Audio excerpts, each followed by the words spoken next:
This is the story of a revoked gatecode, a halted moving convoy, and the precise moment Queen Camilla realized that wearing a crown does not mean you own the castle. In less than 24 hours, what began as a highly secretive attempt to seize permanent royal real estate for her civilian family ended in a devastating, highly visible institutional eviction. It happened not with a public confrontation, not with an explosive tabloid leak, but with the cold, unyielding reality of Crown Estate property law. When Camilla's private associates arrived at the secure perimeter of the Windsor estate, fully expecting to move luxury furniture into a newly acquired sovereign residence, they found the primary iron gates locked and their security clearances flashing a catastrophic red. In that singular freezing second, her 30-year illusion of absolute power collapsed entirely. What this video will unpack is the anatomy of a silent, total dismantling of a real estate empire that never actually existed. We are going to examine the secret property grab Camilla attempted behind closed doors as King Charles's reign entered a fragile transitional phase. We will expose the hidden lease agreements and the paper trail she generated in an effort to secure a permanent multi-million-dollar royal compound for her non-royal children. Most importantly, we will reveal how Prince William forensically intercepted this maneuver. Acting as the ultimate uncompromising auditor of the Crown's assets, the Prince of Wales used the strict protocols of the Sovereign Trust to execute a flawless silent checkmate. By the end of this analysis, you will understand the terrifying reality that has left the Queen Consort completely paralyzed. She may sleep in historic palaces, but she does not own a single brick of the institution. To understand the true weight of this territorial reckoning, we must first look at the massive illusion of absolute power Camilla had spent 3 decades constructing. Her journey within the House of Windsor is a masterclass in psychological endurance and calculated patience. For 30 years, she weathered the fiercest storms of public outrage and media hostility, slowly and methodically transforming herself from the ultimate outsider into the anointed Queen Consort. She played the long game with chilling precision. She systematically paved over the historical legacy of Princess Diana, quietly integrated her own civilian companions into the royal machinery, and operated under the unwavering belief that she held King Charles completely under her control. As the reign transitioned and the king faced mounting physical challenges, Camilla's survival instinct evolved into an open display of absolute ownership. She began to view the transitional vulnerabilities of the crown not as a constitutional crisis, but as an administrative window of opportunity to enrich her own bloodline. In her mind, the king's signature was her signature, and his ultimate authority over the royal residences was a weapon she could wield to secure her family's long-term physical status. She looked at the sprawling map of royal properties. So Catherine, away from the public eye, focusing on her health, and believed she was completely, undeniably untouchable. She assumed that wherever she wished to plant her family's flag, the institution would quietly surrender the ground. But that detail matters because absolute power often breeds a fatal kind of arrogance. And Camilla's arrogance led her to cross the one invisible line that Prince William had sworn to defend with his life, the physical preservation of the sovereign estate. The trigger for this silent warfare was a highly classified administrative maneuver born out of staggering commercial desperation. Strip away the velvet robes, the state banquets, and the diamond tiaras, and the reality of Camilla's position is fundamentally hollow. Unlike Prince William, who inherited the billion-dollar Duchy of Cornwall Empire the moment his grandmother passed, or Princess Anne, who owns her sprawling Gatcombe Park estate outright, Camilla possesses no sovereign wealth. She holds no ancestral lands that will outlive her husband's reign. Every palace she sleeps in and every garden she walks through is effectively leased to her by the state, entirely dependent on the breath in Charles's lungs, sensing this closing window and terrified of her lack of independent physical infrastructure. Camilla attempted a secret maneuver centered around a secluded historic residence located within the secure cordon of the Windsor estate. What appears to be true based on the sudden, violent shifting of Crown Estate logistics is that Camilla's office quietly submitted a highly irregular property directive. She attempted to secure an unassailable 99-year lease on the property for her son, Tom Parker Bowles, bypassing the standard parliamentary and royal property protocols. The plan was as subtle as it was insidious. Camilla was seeking to establish a permanent civilian foothold inside the sovereign perimeter. She disguised the transfer as a standard grace and favor residency allocation. an ancient tradition where the monarch grants housing to loyal staff or minor royals. However, her objective was to quietly funnel the massive financial value and the impenetrable security apparatus of the Windsor estate directly toward her own private bloodline. It was a frantic attempt to stockpile visible real estate precisely because she knows she has no structural right to remain at the center of the monarchy once Charles is gone. She calculated that if she could lock in the legal paperwork while the king was distracted by his medical treatments, her family would possess a permanent fortress that the true heirs could never legally tear down. She assumed the bureaucratic machinery of the Crown estate, eager to accommodate the king's wife, would silently process the lease applications without asking uncomfortable questions. She calculated that no one would dare audit a real estate request from the Queen. But she fundamentally misunderstood the ruthless institutional discipline of the Prince of Wales. Prince William did not find out about this secret land grab through palace gossip or tabloid leaks. He uncovered it because he operates the monarchy like a ruthless chief executive auditing a failing corporation. As the future king and the Duke of Cornwall, William maintains a strict forensic oversight of all sovereign land transitions. He understands that real authority is not derived from wearing a crown, it is derived from contracts, property deeds, and administrative frameworks. When the requisition orders for the 99-year Windsor lease crossed the desks of the Crown Estate Commissioners, an aide loyal to the prince immediately flagged the financial irregularities and the hidden civilian ownership structures.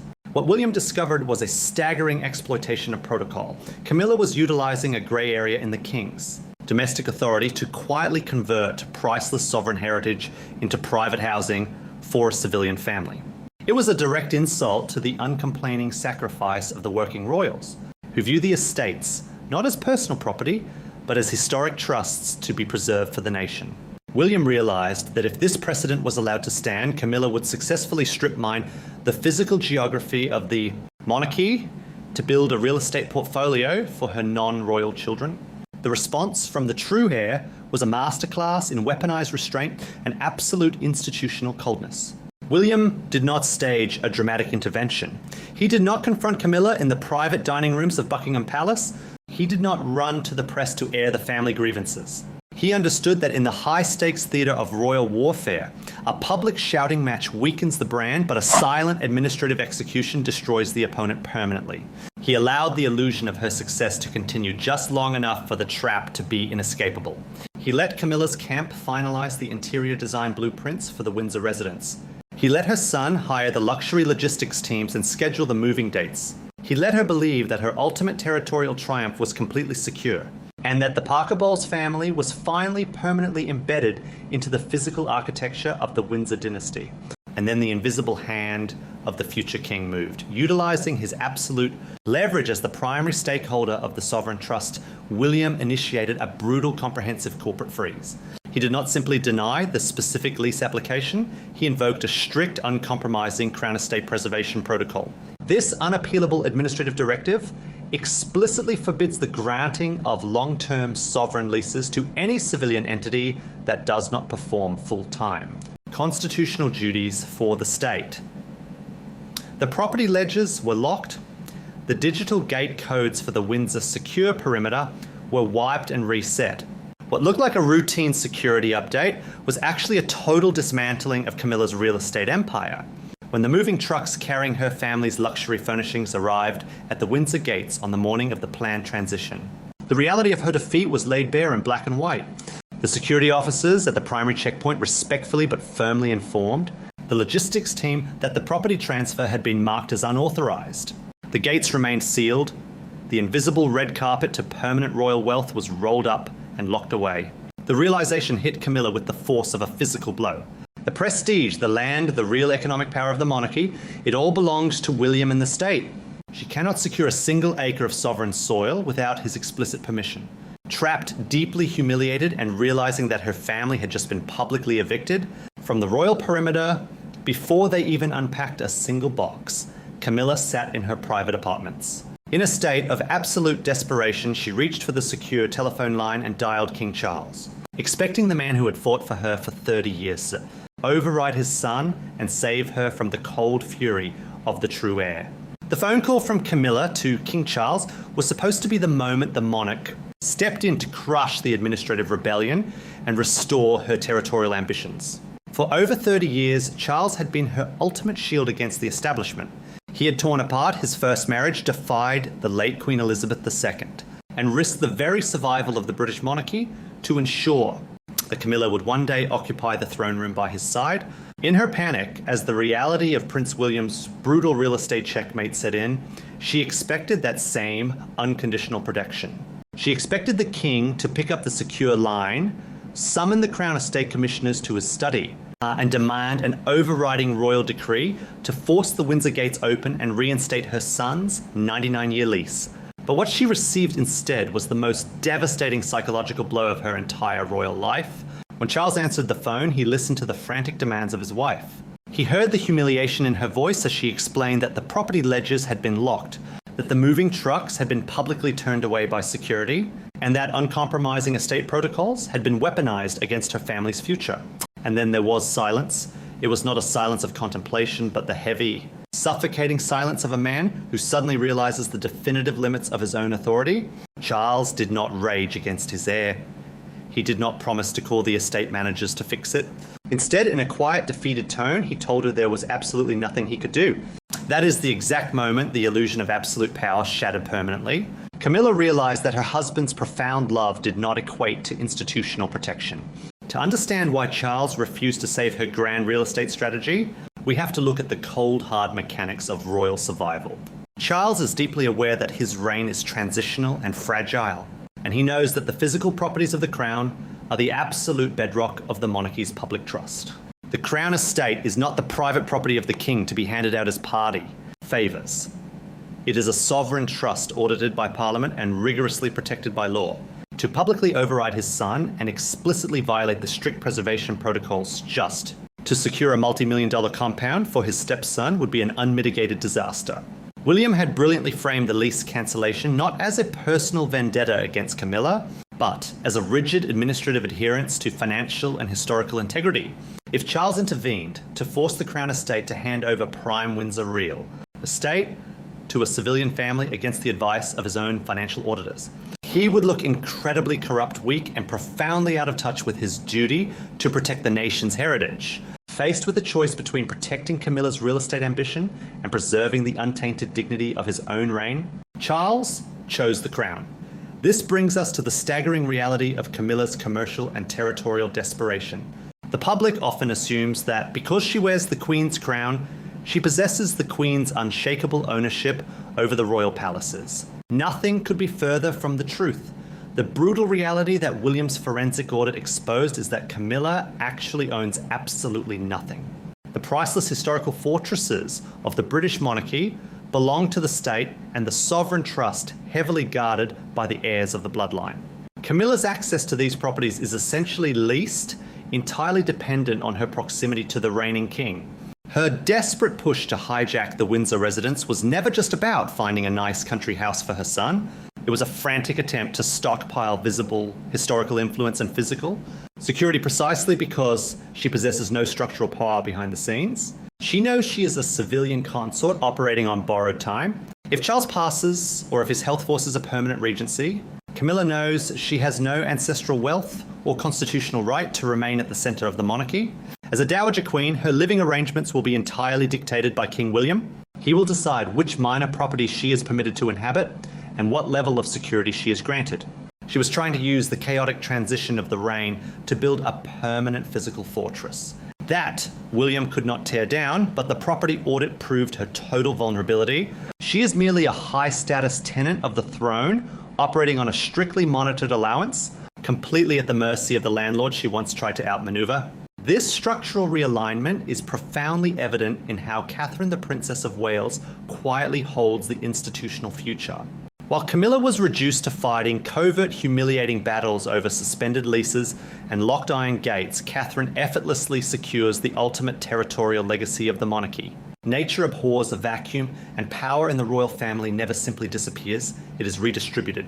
Catherine did not gloat over the collapse of Camilla's property scheme. She did not leak triumphant stories to the press about the moving trucks being turned away.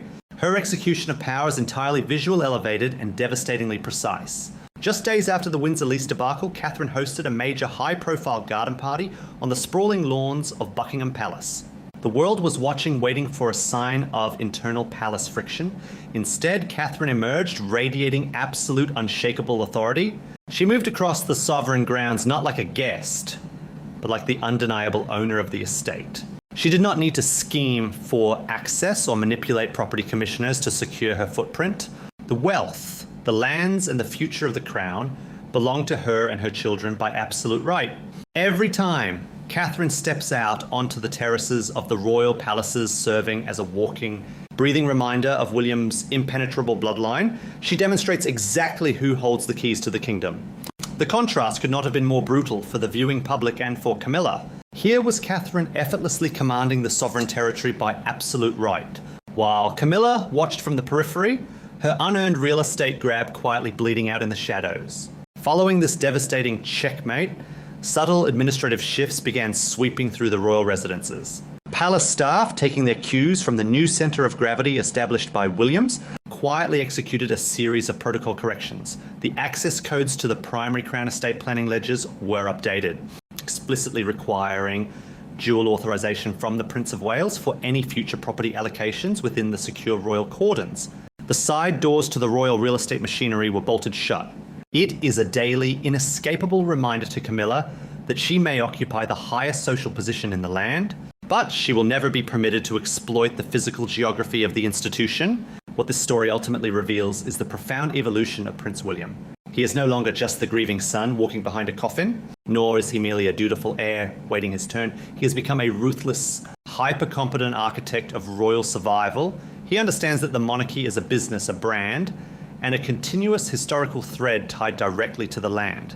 And he will not allow its most sacred assets to be plundered by interlopers, acting out of commercial desperation.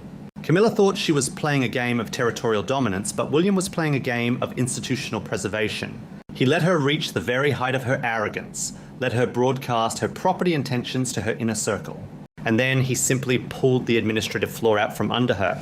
She has been left with the one thing she always wanted: the title of queen, only to realize it is an empty vessel. She is a queen in name, living in a gilded cage, managed, audited, and entirely legally controlled by her stepson. Thank you for watching this deep dive into the hidden power dynamics of the royal family. If you found this forensic breakdown insightful, please hit the like button and subscribe to the channel for more long-form analytical content. Let me know in the comments below. Do you think Prince William was right to use Crown Estate protocols to block the Queen Consort's family? Or was it a step too far? I read every single comment and I will see you in the next video.